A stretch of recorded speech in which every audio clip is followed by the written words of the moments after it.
नमस्कार दोस्तों, आपका मेरे YouTube चैनल पर स्वागत है। आज हम राजस्थान के इतिहास से संबंधित महत्वपूर्ण टॉपिक चौहान वंश पर चर्चा करेंगे। ये राजस्थान की विभिन्न प्रतियोगी परीक्षाओं के लिए अति महत्वपूर्ण टॉपिक है। इस वीडियो को देखने के बाद आपको चौहान वंश से संबंधित किसी भी क्वेश्चन में कोई दिक्कत नहीं आएगी। तो चलिए हम शुरू करते हैं। चौहान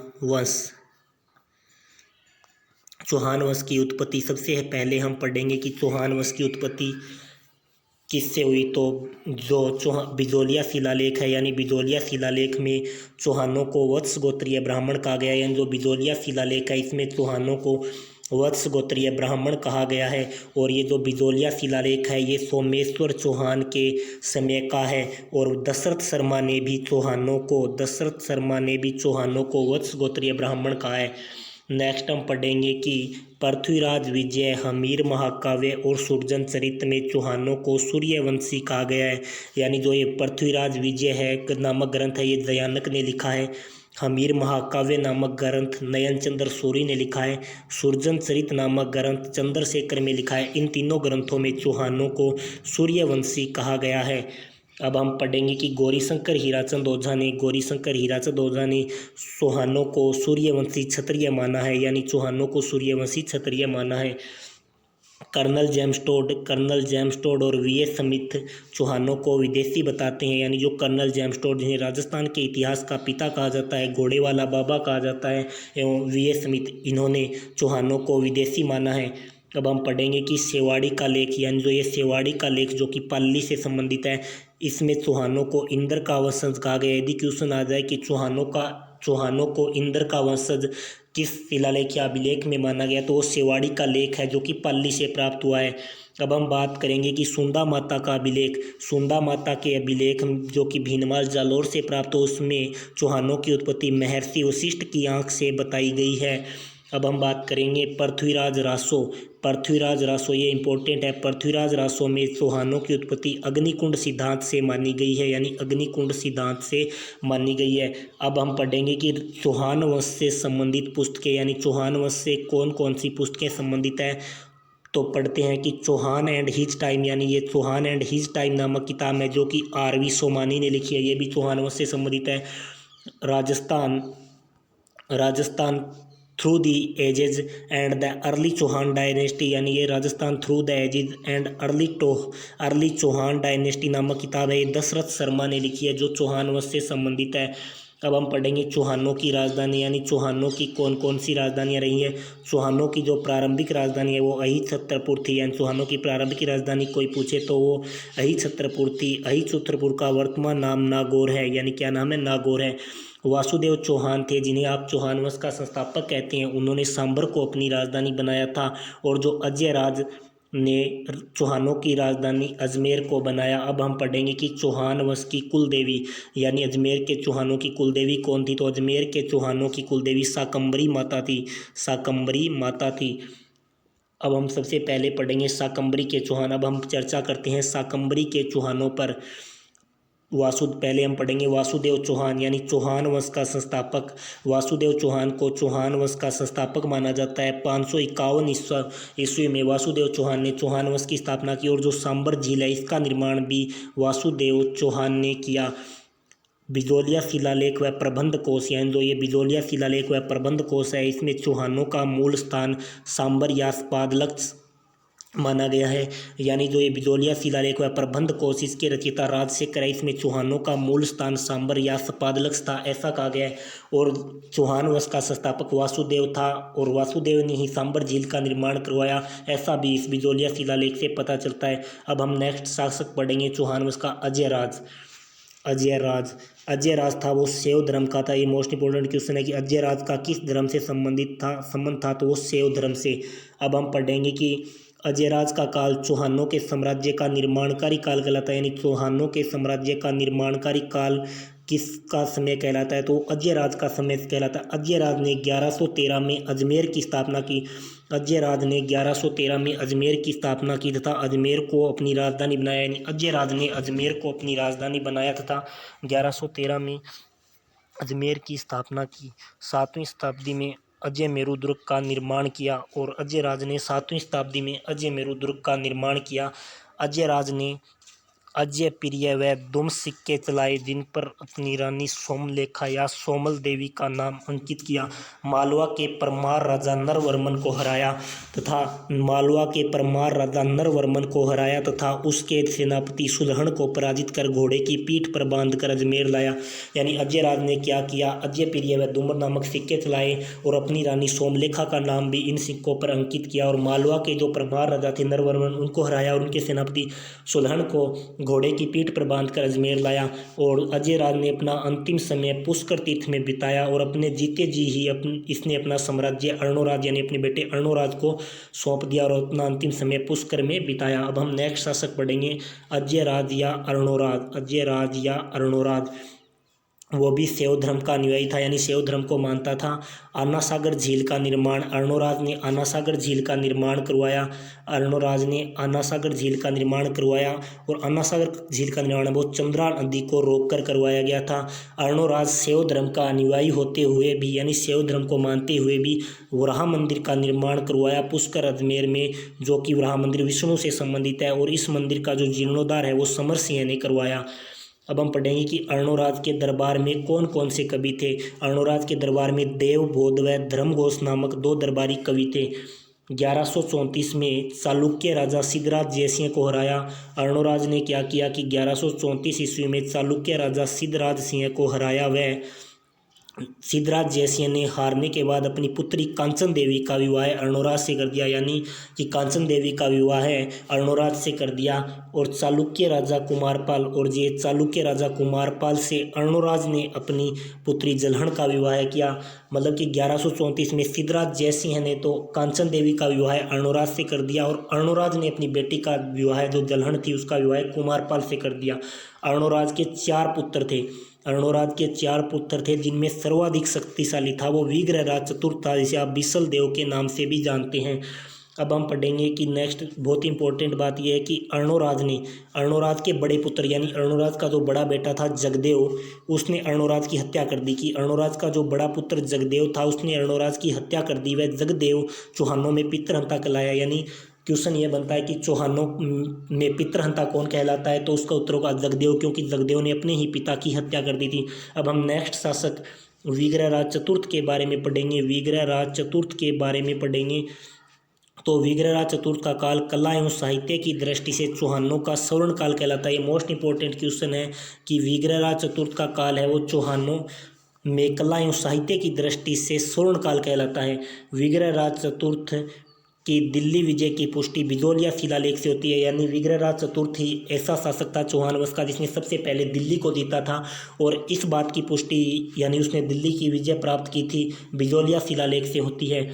और 1163 में ही विग्रहराज चतुर्थ ने दिल्ली में शिवालिक स्तंभ लेख यानी जो दिल्ली का शिवालिक स्तंभ लेख का निर्माण किसने करवाया, तो वो विग्रहराज चतुर्थ ने करवाया।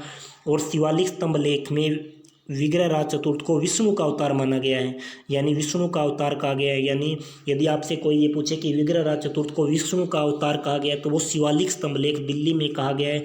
और विग्रहराज चतुर्थ की उपाधियों की बात करें तो परम भट्टारक, परमेश्वर, महाराज धीराज, ये विग्रहराज चतुर्थ की उपाधियां हैं। विग्रहराज चतुर्थ को जयानक भट्ट ने जो विग्रहराज चतुर्थ है इसको जयानक भट्ट ने कवि बांधो कहा है। यानी जो ये जयानक भट्ट है इसने कवि बांधो किसे कहा है, तो ये विग्रहराज चतुर्थ को कहा है। और विग्रहराज चतुर्थ को ही कवि बांधो की उपाधि दी गई है।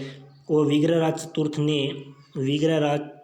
चतुर्थ ने कंठाभरण नामक संस्कृत पाठशाला का निर्माण किया जिसे मोहम्मद गोरी के गुलाम कुतुबुद्दीन ऐबक ने तुड़वाकर 2.5 दिन के झोंपड़े में बदल दिया। यानी ये जो कंठाभरण नामक संस्कृत पाठशाला है अजमेर में, इसका निर्माण विग्रहराज चतुर्थ ने किया था, लेकिन मोहम्मद गोरी के गुलाम कुतुबुद्दीन ऐबक ने इसे तोड़कर 2.5 दिन का झोंपड़ा बना दिया। विग्रहराज चतुर्थ को बिसल देव भी यानी ये जो विग्रहराज चतुर्थ है इसको हम बिसल देव के नाम से भी जानते हैं, यानी इसे बिसल देव भी कहते हैं। विग्रहराज चतुर्थ ने हरिकेली नामक नाटक लिखा है। विग्रहराज चतुर्थ है इसने हरिकेली नामक नाटक लिखा है जो संस्कृत में लिखा गया। ये बहुत इंपॉर्टेंट क्वेश्चन है कि हरिकेली नामक नाटक किसने लिखा है, तो विग्रहराज चतुर्थ ने लिखा है। और विग्रहराज चतुर्थ का दरबारी कवि कौन था, तो वो था सोमदेव, जिसने ललित विग्रहराज की रचना की। ललित विग्रह राज नामक ग्रंथ है वो सोमदेव ने लिखा, और जो सोमदेव था वो किसका दरबारी कवि था, यानी विग्रहराज चतुर्थ का दरबारी कवि था सोमदेव ने। ये जो सोमदेव है इसने विग्रहराज चतुर्थ को विद्वानों में सर्वप्रथम, यानी सोमदेव ने विग्रहराज चतुर्थ को विद्वानों में सर्वप्रथम विपसिता नामाद कहा है। यानी सोमदेव ने विग्रहराज चतुर्थ को विद्वानों में सर्वप्रथम वह विपसिता नामाद की उपाधियां दी हैं। अब हम पढ़ेंगे कि बिसलदेव यानी विग्रहराज चतुर्थ से संबंधित ग्रंथ यानी बिसलदेव रासो जिसकी रचना नरपति नालह ने की है। ये भी इंपॉर्टेंट क्वेश्चन है कि बिसलदेव रासो की रचना किसने की है, तो वो नरपति नालह ने की है। जैन विद्वान धर्मघोष के प्रभाव में आकर, यानी ये जो धर्मघोष सूरी है ये जैन विद्वान था, इसके प्रभाव में आकर विग्रहराज चतुर्थ ने पशु हत्या पर रोक लगा दी थी, पशु हत्या पर। और बिसलसर झील का निर्माण भी विग्रहराज चतुर्थ ने करवाया था। अब ये एक इम्पोर्टेंट स्लोगन है जो कि किलहौरन ने विग्रहराज चतुर्थ के बारे में दिया है, कि किलहौरन ने विग्रहराज चतुर्थ के बारे में लिखा है, यानी किलहौरन ने विग्रहराज चतुर्थ के बारे में लिखा है। वह उन हिंदू शासकों में से एक था जो कालिदास एवं भवभूति की होड़ कर सकता था। यानी किलहौरन ने किसके बारे में यह लिखा है कि वह हिंदू शासकों में एक था जो कालिदास एवं भवभूति की होड़ कर सकता था, तो वो विग्रहराज चतुर्थ के बारे में। अब हम नेक्स्ट पढ़ेंगे सोमेश्वर चौहान। चौहान वंश का नेक्स्ट राजा है सोमेश्वर चौहान, अर्णोराज व कांचन देवी का पुत्र। यानी ये जो सोमेश्वर चौहान है वो अर्णोराज व कांचन देवी का बेटा था। पृथ्वीराज सेकंड की मृत्यु के बाद राजा बनता है। सोमेश्वर चौहान है वो पृथ्वीराज सेकंड की मृत्यु के बाद राजा बना। राजा बनने से पहले, ये मोस्ट इंपॉर्टेंट क्वेश्चन है कि सोमेश्वर चौहान राजा बनने से पहले गुजरात के जयसोम व कुमारपाल का दरबारी था। यानी जब सोमेश्वर चौहान राजा बनने से पहले गुजरात के जयसोम व कुमारपाल का दरबारी था। सोमेश्वर चौहान की पत्नी कर्पूरी देवी थी। सोमेश्वर व कर्पूरी देवी के दो पुत्र पृथ्वीराज तृतीय व हरिराज, यानी सोमेश्वर चौहान व कर्पूरी देवी के दो बेटे थे, पृथ्वीराज तृतीय जिसे आप पृथ्वीराज चौहान कहते हैं वह हरिराज तथा एक पुत्र यानी एक बेटी थी प्रीता जिसका नाम था प्रीता। दिल्ली के राजा व पृथ्वीराज चौहान के नाना अनंगपाल द्वितीय तोमर, यानी दिल्ली का राजा अनंगपाल द्वितीय तोमर व था वो पृथ्वीराज चौहान का नाना था, जिसने पृथ्वीराज चौहान यानी पृथ्वीराज तृतीय को दिल्ली का प्रशासन सौंपा था। यदि ये क्वेश्चन आ जाए कि पृथ्वीराज को दिल्ली का प्रशासन किसने सौंपा था, तो उनके नाना अनंगपाल द्वितीय तोमर ने सौंपा था। अब हम पढ़ेंगे नेक्स्ट राजा है वो शासक है पृथ्वीराज तृतीय, या जिसे हम पृथ्वीराज चौहान के नाम से भी इतिहास में जानते हैं, पृथ्वीराज तृतीय या पृथ्वीराज चौहान, जिसका जन्म 1166 में, पृथ्वीराज चौहान का जन्म 1166 में अनहिल पाटन गुजरात में हुआ। इनकी माता का नाम कर्पूरी देवी था, पिता का नाम सोमेश्वर चौहान था। और जो पृथ्वीराज चौहान तृतीय के उपनामों या उपाधियों की बात करें, भारतेश्वर, हिंदू सम्राट, दल पुंगल, विश्व विजेता, राय पिथौरा और स्पादलेश्वर भी पृथ्वीराज चौहान तृतीय को कहा जाता है। अब हम बात करेंगे इसके कुछ महत्वपूर्ण तथ्यों पर, जैसे कि 11 वर्ष की आयु में 1177 में अजमेर में इसका राज्याभिषेक हुआ। यानी पृथ्वीराज चौहान तृतीय का राज्याभिषेक कहाँ हुआ, तो वो अजमेर में हुआ था, और 11 वर्ष की आयु में 1177 में हुआ था। पृथ्वीराज जब अल्पवयस्क था, यानी जब पृथ्वीराज छोटा था, तो शासन की देखभाल है वो कदमवास यानी केमास नाम के प्रधानमंत्री व भुवन केमल सेनाध्यक्ष ने की थी। जो भुवन केमल था वो कर्पूरी देवी का चाचा था। ये मोस्ट इंपॉर्टेंट क्वेश्चन है कि मोहम्मद गोरी के आक्रमण के समय, यानी कि जब मोहम्मद गोरी ने आक्रमण किया था उस समय चालुक्यों को सहायता देने के विरुद्ध, पृथ्वीराज तृतीय को परामर्श किसने दिया था, तो वो कदमवास ने दिया था। यानी मोहम्मद गोरी के आक्रमण के समय चालुक्यों को सहायता देने के विरुद्ध पृथ्वीराज तृतीय को परामर्श देने वाला कदमवास था। अब हम पृथ्वीराज चौहान ने 1178 में अपने चचेरे भाई नागार्जुन का दमन किया था। यानी पृथ्वीराज चौहान तृतीय का चचेरा भाई था नागार्जुन, उसका दमन किया। और 1182 में पृथ्वीराज तृतीय ने बंडानक जाति का भी दमन किया। ये जो बंडानक जाति थी ये सतलज प्रदेश से आई थी और अलवर, भरतपुर व मथुरा में अपना प्रभाव जमाना चाहती थी। तो पृथ्वीराज चौहान ने 1182 में बंडानक जाति का दमन कर दिया। 1182 में बुंदेलखंड, जेजाक बुगती या महोबा, बुंदेलखंड कहो, जेजाक बुगती या महोबा के चंदेल राजा यानी परमर्दी देव चंदेल व उसके सेनापति आला व उद्दल, बहुत इंपॉर्टेंट है, को तुमुल के युद्ध में हराकर महोबा पर विजय पदार्थ की। यानी 1182 में पृथ्वीराज चौहान ने क्या किया कि चंदेल राजा परमर्दी देव चंदेल व उसके सेनापति अलाउद्दीन को तुमुल के युद्ध में हरा दिया और महोबा का जो अधिकारी है वो पंजू राय को नियुक्त किया। जिजाग मुक्ति बुंदेलखंड या महोबा का जो अधिकारी है वो किसे नियुक्त किया? पंजू राय को नियुक्त किया। आला व उदल की आला व उदा या उदल की आला व उदल या आला व उदा की वीरता का वर्णन है वो आला खंड में किया गया है, जो कि जगनिक ने लिखा है। यानी आला व उदल की वीरता का वर्णन है वो आला खंड में किया गया है और आला खंड की रचना है वो जगनिक के द्वारा की गई है। ये भी मोस्ट इंपॉर्टेंट क्वेश्चन है। अब हम नेक्स्ट पढ़ेंगे कि पृथ्वीराज तृतीय ने विद्वानों को प्रोत्साहित करने के लिए, यानी जो पृथ्वीराज चौहान है इसने विद्वानों को प्रोत्साहित करने के लिए अजमेर में कला साहित्य विभाग की स्थापना की। अजमेर में कला साहित्य विभाग की स्थापना की तथा इसका प्रथम उपाध्यक्ष यानी जो अधिकारी था वो पद्मनाभ को बनाया। ये मोस्ट इंपॉर्टेंट क्वेश्चन ये भी बनता है कि पृथ्वीराज तृतीय ने विद्वानों को प्रोत्साहन देने के लिए कला एवं साहित्य विभाग की स्थापना कहाँ की? तो अजमेर में की। और इसका पहला अधिकारी या उपाध्यक्ष किसे बनाया? तो पद्मनाभ को बनाया। अब हम बात करेंगे पृथ्वीराज चौहान के दरबारी कवि, तो वागीश्वर, विद्यापति गौड़, जनार्दन, विश्वरूप, चंद्रबरदाई जो कि पृथ्वीराज चौहान के मित्र भी थे, और जयानक ये भी पृथ्वीराज चौहान के दरबारी कवि थे। ये जो जयानक हैं ये बीसल देव के दरबार में भी थे, सोमेश्वर चौहान के भी दरबार में थे और पृथ्वीराज चौहान के भी दरबार में थे। और जो पृथ्वीराज चौहान तृतीय से संबंधित प्रथम शिलालेख है वो कौन सा है? तो वो बेदला का शिलालेख है। तो वो बेदला का शिलालेख है और इस बेदला के शिलालेख में भी चौहानों को सूर्यवंशी माना गया है। इस बेदला के शिलालेख में भी चौहानों को सूर्यवंशी माना गया है। और जो पृथ्वीराज चौहान तृतीय का अंतिम शिलालेख है वो आवंदा का शिलालेख है। इसने गढ़वाल वंश के जयचंद को हराया, यानी जो पृथ्वीराज चौहान है इसने गढ़वाल वंश के जयचंद को हराया तथा इसकी पुत्री संयोगिता से गंधर्व विवाह किया। यानी जयचंद गढ़वाल को भी पृथ्वीराज चौहान ने हरा दिया और इसकी बेटी के संयोगिता के साथ गंधर्व विवाह किया। इस जयचंद को हराने तथा संयोगिता से गंधर्व विवाह के करने के कारण चौहानों व गढ़वालों की शत्रुता यानी दुश्मनी बढ़ गई। इस कारण चौहानों व गढ़वालों की शत्रुता का तत्कालीन कारण है वो जयचंद गढ़वाल को हराना व संयोगिता से गंधर्व विवाह करना माना जाता है। अब हम पढ़ेंगे कि पृथ्वीराज रासो किसने लिखा है। जो ये संयोगिता और जयचंद को हराने वाली बात की पुष्टि पृथ्वीराज रासो में की गई है, यानी पृथ्वीराज रासो इसका समर्थन करता है कि तो पृथ्वीराज रासो के बारे में हम पढ़ेंगे कि पृथ्वीराज रासो नामक ग्रंथ है वो चंद्रबरदाई ने लिखा। ये चंद्रबरदाई का जन्म लाहौर में हुआ था। पृथ्वीराज रासो की पिंगल भाषा यानी ये पिंगल भाषा में लिखा गया है और इसमें 10,000 से भी अधिक छंद है। और ये जो पृथ्वीराज रासो है ये 6 भाषाओं में लिखा गया है। 2,500 पृष्ठ है, 69 समय या सर्ग या अध्याय है। अब हम पढ़ेंगे कि चंद्रबरदाई की बेटी का क्या नाम था। ये मोस्ट इंपॉर्टेंट क्वेश्चन है, 2-3 बार रिपोर्ट हो चुका है एग्जाम में कि चंद्रबरदाई की बेटी का क्या नाम था। तो वो राजबाई था। अब हम पढ़ेंगे पृथ्वीराज चौहान तृतीय के 2 महत्वपूर्ण युद्ध आते हैं, जिनमें पहला पढ़ेंगे तराइन का प्रथम युद्ध, यानी तराइन का पहला युद्ध जो कि 1191 में हुआ। पृथ्वीराज चौहान या पृथ्वीराज तृतीय व मोहम्मद गौरी के मध्य हुआ, जिसमें पृथ्वीराज विजय हुआ, यानी जो पृथ्वीराज चौहान है वो इस युद्ध में जीता था। तराइन के प्रथम युद्ध में, तराइन के पहले युद्ध में पृथ्वीराज चौहान का सेनापति कौन था? तो वो खांडेराव था। ये भी मोस्ट इंपॉर्टेंट क्वेश्चन है। अब हम नेक्स्ट पढ़ेंगे तराइन का द्वितीय युद्ध। तराइन का द्वितीय युद्ध जो कि 1192 में हुआ, पृथ्वीराज तृतीय व मोहम्मद गौरी के मध्य हुआ। इसमें पृथ्वीराज की हार हुई थी। और जो ये तराइन का मैदान है ये करनाल हरियाणा में पड़ता है। तराइन का मैदान करनाल हरियाणा में पड़ता है। और तराइन के द्वितीय युद्ध में जो पृथ्वीराज चौहान का सेनापति खांडेराव था वो मारा जाता है।